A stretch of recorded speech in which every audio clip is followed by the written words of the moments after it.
Diperlihatkan Agamemnon dan Tiseli sedang negosiasi untuk duel prajurit terbaiknya dari kedua belah pihak. Dengan kesepakatan apabila Tiseli menang, Agamemnon akan meninggalkan tanah Tiseli dengan damai. Tapi jika Agamemnon menang, Tiseli harus tunduk kepada pemimpinannya. Terlihat Tiseli tak gentar memanggil prajuritnya.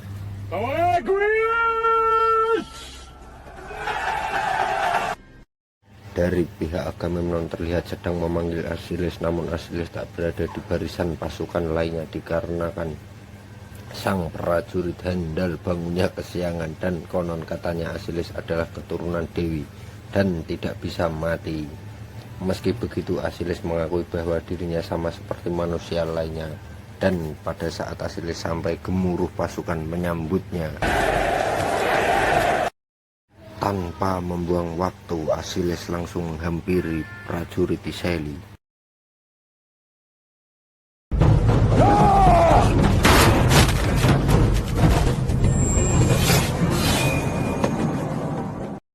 Hanya dalam satu kali lompatan, Asiles menusukkan pedang tepat ke leher Bagrius, dan Bagrius pun mudar.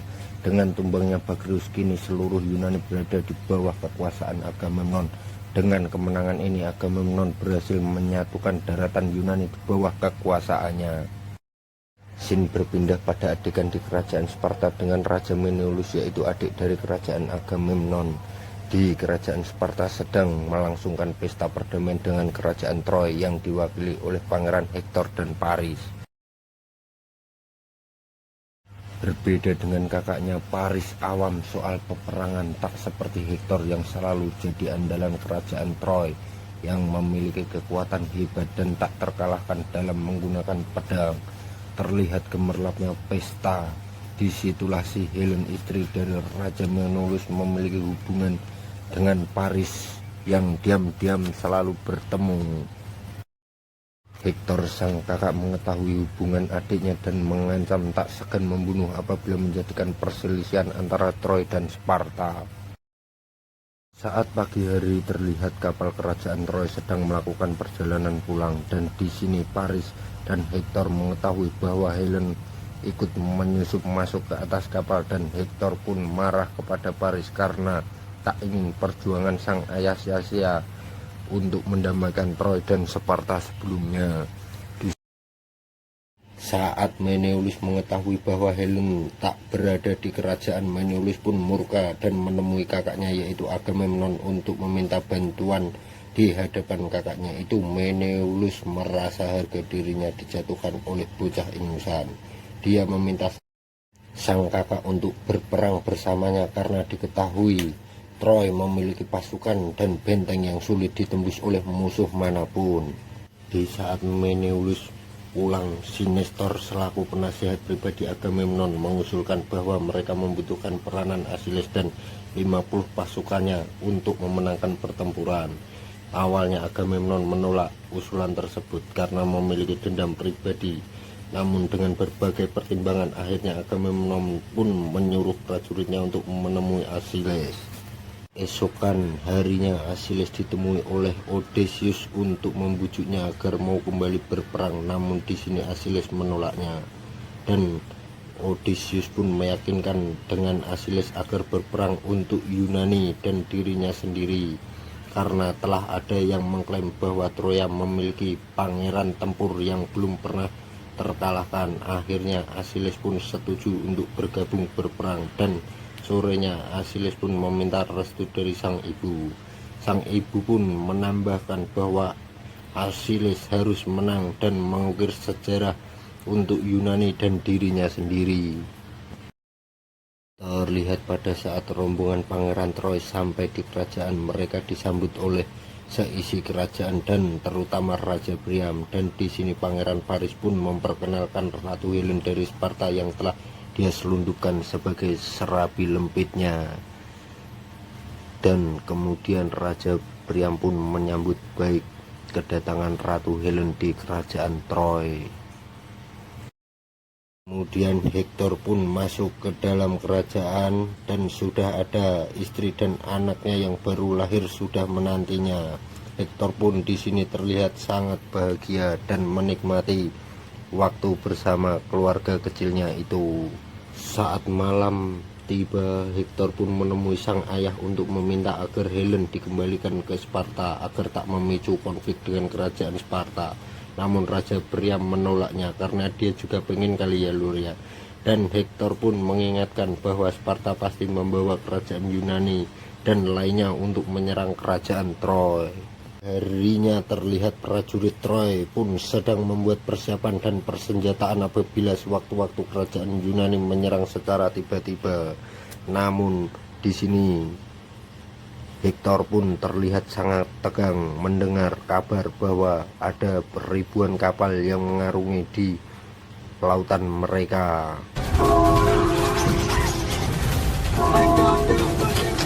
Pun dibunyikan pertanda untuk bersiap diri menghadapi gempuran musuh. Terlihat di pasukan paling depan terlihat kapal Asiles melaju dengan cepat yang siap menyerang tanpa menunggu perintah dari Agamemnon. Terlihat keponakan Asiles pun ingin ikut turun berperang, namun Asiles menolaknya dan tetap harus menunggu di atas kapal dan dia pun kesal. Sisi lain, prajurit dari Hektor sedang mengevakuasi penduduk warga Troya yang masih berada di luar kerajaan.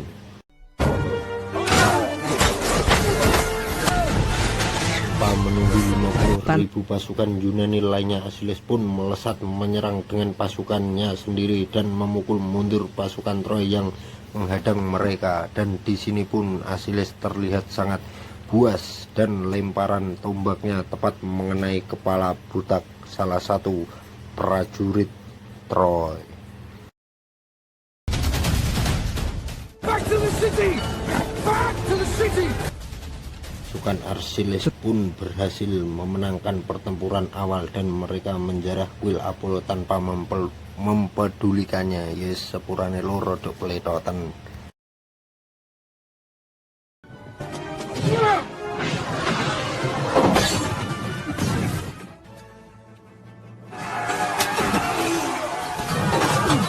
Pun datang dan menantang Asiles untuk duel dengannya, namun Asiles menolak karena Asiles ingin berduel di hadapan banyak orang yang akan menjadi saksi kematiannya.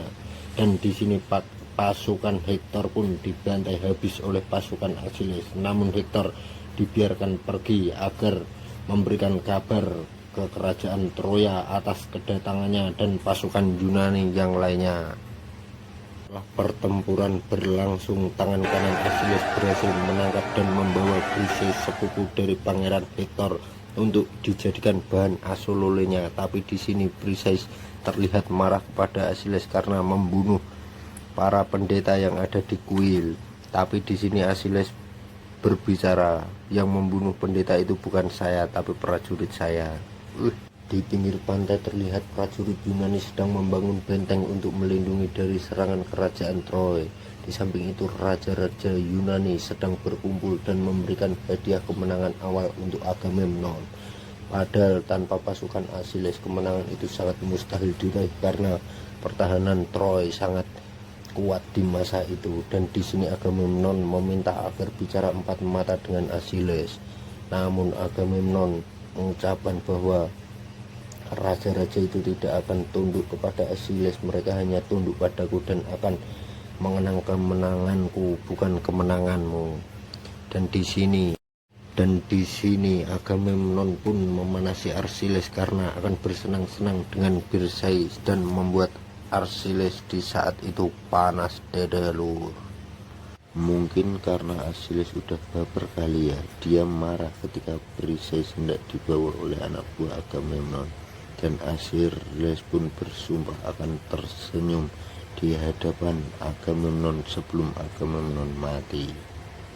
Di dalam dinding kerajaan Troy terlihat sedang banyaknya yang berduka dikarenakan peperangan di hari lalu menewaskan banyak pasukan tempurnya. Tapi di sini para bangsawan dan pendeta tampak yakin dengan kokohnya tembok pertahanan yang dimiliki oleh Troy. Dan dia pun memiliki Pangeran Hektor dan pasukan terlatihnya untuk menahan pasukan musuh. Tampaknya Paris pun ikut mengikuti perundingan pada saat itu dan ia pun mengajukan untuk menantang Menelaus. berduel agar tak terjadi banyaknya pertumpahan darah lagi akibat ulahnya. Dan di sini Paris pun menyatakan bahwa cintanya kepada Helen sangat besarnya seperti dia mencintai ayahnya, sang Raja Priam. Sebelum keesokan harinya, terlihat Raja Priam memberikan pedang legendaris dari Troy, dan terlihat juga istri Hector mengkhawatirkan keselamatan suaminya di medan perang nanti. Dan di sini pun istri Hector mengetahui bahwa dia tidak hanya akan memburu Paris, namun melainkan akan menaklukkan Troy dan juga membunuh Hector. Lihat di keesokan harinya, prajurit Yunani sedang bersiap untuk berperang, namun Achilles memutuskan untuk tidak ikut bergabung, terkecuali Agamemnon memintanya sendiri untuk ikut bergabung dengannya. Di sisi lain terlihat Paris sudah ada di barisan pasukan tempur untuk melangsungkan tantangan duelnya. Terlihat Helen pun dan sang ayah Raja Priam terlihat khawatir.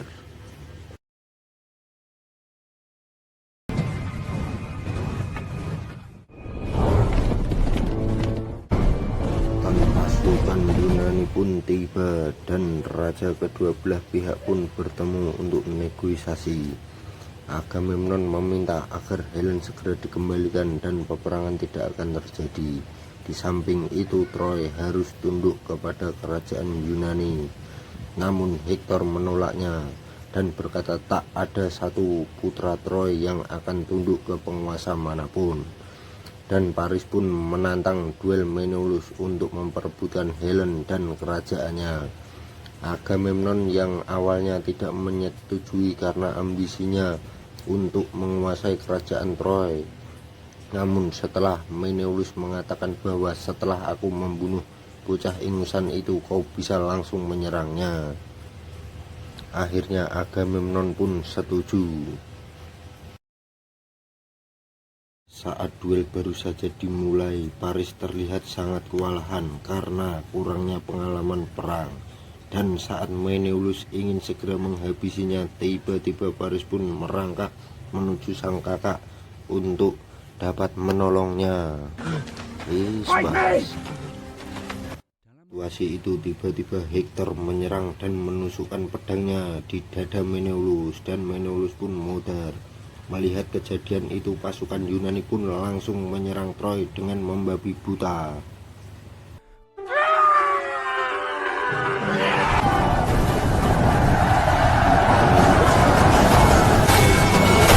Menghujani pasukan Yunani dengan ribuan anak panah yang mengakibatkan ribuan pasukan Yunani mudar.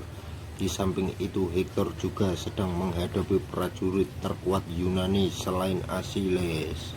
Dan di sini Hector pun terlihat sanggup mengalahkan prajurit tersebut. Di situasi ini Agamemnon pun menarik mundur pasukannya karena tak ingin kehilangan lebih banyak pasukannya lagi.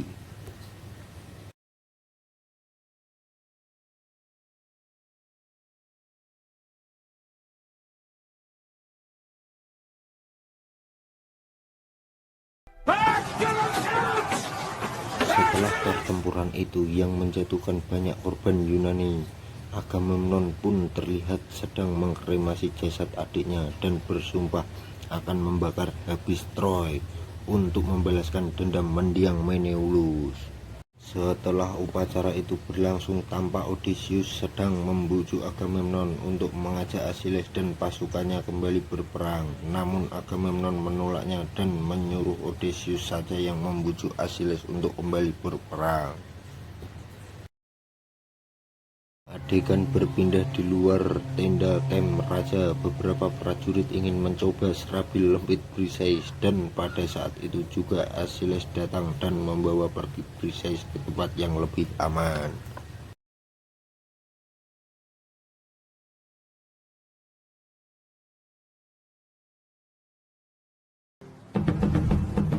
Dalam obrolannya bersama Briseis, Achilles pun berkata bahwa aku tak mempercayai adanya dewa karena semua yang hidup pasti akan mati.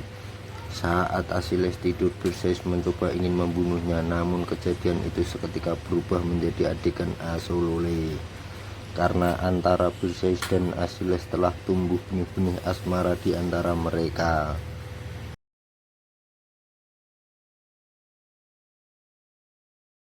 Keesokan paginya, Odysseus mendatangi Asiles untuk memintanya kembali bergabung, dan Asiles pun menolaknya karena keesokan harinya lagi Asiles memutuskan untuk kembali ke Yunani bersama pasukannya.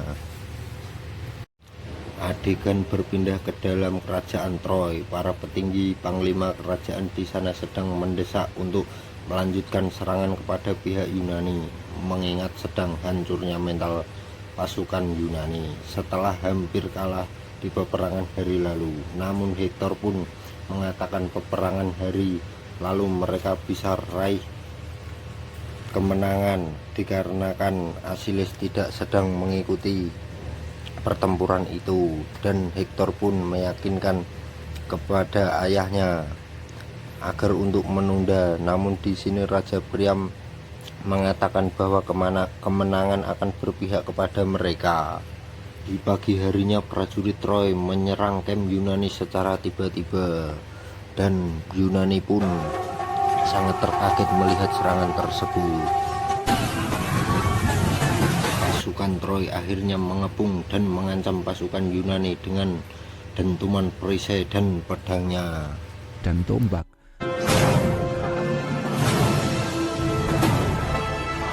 Pada saat pasukan Yunani tengah dalam keadaan kebingungan, akhirnya pasukan Asiles pun datang dan bertempur. Pada sisi lain, Hektor sedang menghadapi Arsiles, berhasil menebaskan pedangnya ke leher Arsiles.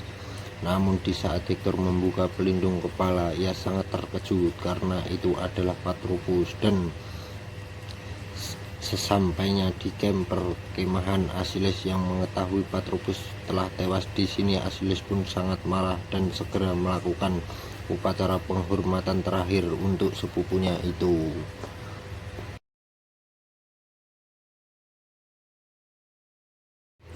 Dan terlihat di dalam kerajaan, Hektor pun memberitahu sang istri jalan tersembunyi untuk berlindung apabila nanti saat Yunani menyerang dan berhasil masuk ke dinding pertahanan. Hektor meminta agar istrinya membawa anaknya dan sebanyak-banyaknya penghuni kerajaan untuk melewati jalan itu untuk berlindung, agar tidak ditangkap dan dijadikan budak oleh orang Yunani. Terlihat juga Paris sedang berlatih memanah untuk menghadapi perang yang akan berlangsung di keesokan harinya dan untuk berjaga-jaga apabila Yunani menyerang. Di pagi harinya terlihat Asiles tengah bersiap untuk menyerang seorang diri. Di situ Briseis pun menghalanginya, namun tekad Asiles telah bulat. Asiles pun berangkat dan sampai di depan gerbang kerajaan Troy, dan dengan suara lantang menggelegar memanggil nama Hektor. Menggema di seluruh udara. Asiles pun menantang Hektor untuk berduel secara kesatria, dan disitulah Hektor pamit kepada Paris, ayahnya Raja Priam, dan juga anak istrinya, untuk mengikhlaskan apapun yang akan terjadi kepadanya nanti. Sebelum duel itu berlangsung, Hektor meminta agar siapapun yang kalah nanti akan dimakamkan dengan layak. Asiles pun terdiam dalam kemarahannya. Dia hanya berbicara, "Tak usah banyak omong, kau saat ini aku akan segera membunuhmu."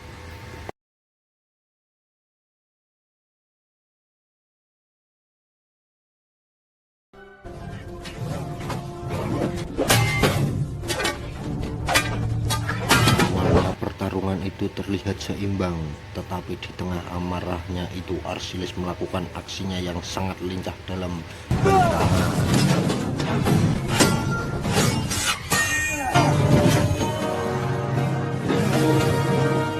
Pada akhirnya Arsiles pun menumbangkan Hektor dengan tombak dan pedangnya yang menancap.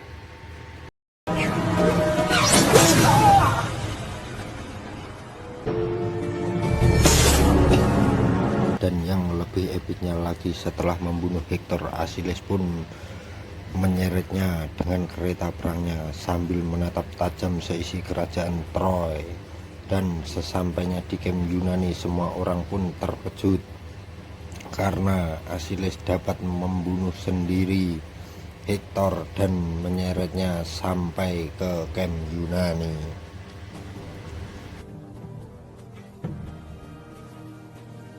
Pada malam harinya Raja Priam sendiri dan menyelinap masuk ke kompleks perkemahan Asiles dan memohon kepada Asiles untuk meminta kembali jasad sang anak.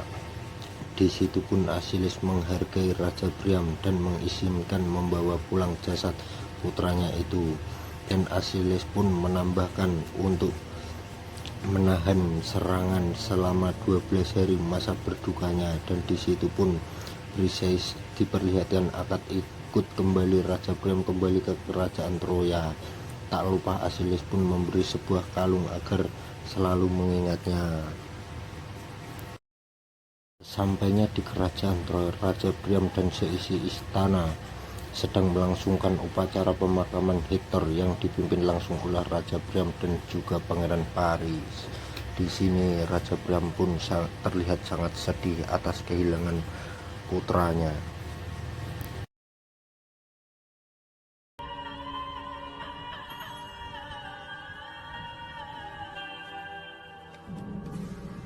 Adegan pun berpindah di kamp tentara Yunani. Raja Odysseus menemukan sebuah ide dari salah satu tentaranya yang sedang membuat patung kuda kecil. Dan Asiles pun dengan penuh penyesalan meminta maaf kepada prajuritnya pada waktu lalu telah lepas kendali dan ingin mengirim pasukannya untuk kembali ke Yunani, dan dia sendiri yang akan bertahan di Troy untuk menghadapi perang yang akan berlangsung. Saat waktu berkabung telah berlalu dan salah satu prajurit pengintai Troy bertugas mendapati lokasi perkemahan para tentara Yunani telah kosong, hanya menyisakan patung kuda raksasa. Akhirnya untuk bentuk penghormatan kepada dewa, Raja Priam membawa pulang patung tersebut dan tanpa disadari telah ada pasukan Yunani di dalamnya. Pada saat pesta itu selesai, perlahan pasukan Yunani pun bergegas keluar dan membunuh para penjaga yang bersiap di sana.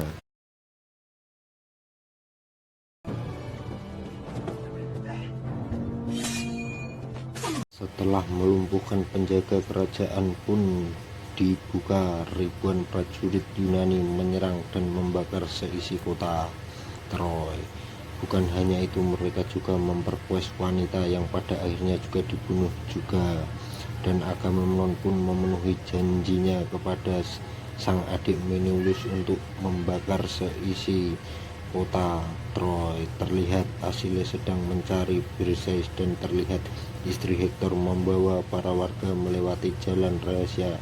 Dan di sini Paris yang tak bisa ikut memberikan pedang kepada salah satu pemuda Troy untuk menjaga isi kerajaan yang sedang kabur dibawa oleh istri Hektor melewati jalan rahasia. Dan Paris pun harus berpisah dengan Helen karena ingin memperjuangkan kerajaannya. Dalam kerusuhan itu Raja Priam pun terbunuh oleh Agamemnon. Pada akhirnya kekuasaan Troy pun runtuh dan Briseis ditemukan Agamemnon dan ingin membunuhnya, namun Briseis pun mampu membalikkan keadaan dan membunuh Agamemnon.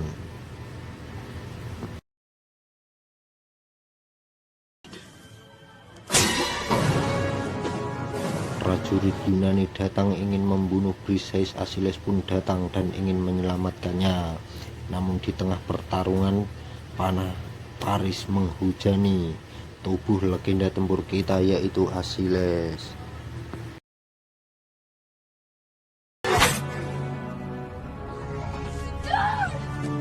Dalam keadaan sekarat, Asiles pun menyatakan bahwa dirinya telah menemukan kedamaian dalam cintanya sebelum akhirnya legenda perang pun metong.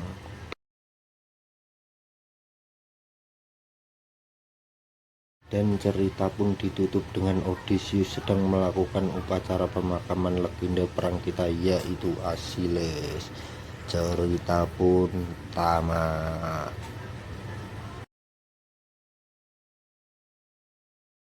Iya, ini dia alur cerita film Troya dan si manusia dewa Achilles. Terima kasih Lur, jangan lupa subscribe dan share ke teman-teman kalian agar channel Envian Film dapat terus berkembang. Terima kasih dan sampai jumpa.